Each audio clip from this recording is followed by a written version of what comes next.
Battery's at 12.1 volts. That's below 12.4 threshold. It's weak. A charge or replacement is needed. The main problem is this corroded terminal right here on the battery. This white buildup creates resistance, which can prevent the car from starting.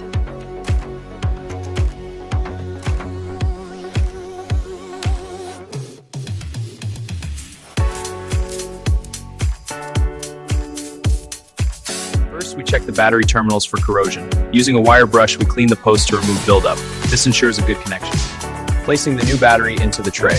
Now, securing the positive terminal. Connection is tight, test the charge. Battery is low, but these cables will help. All right, let's see if it starts. There it is, good connection.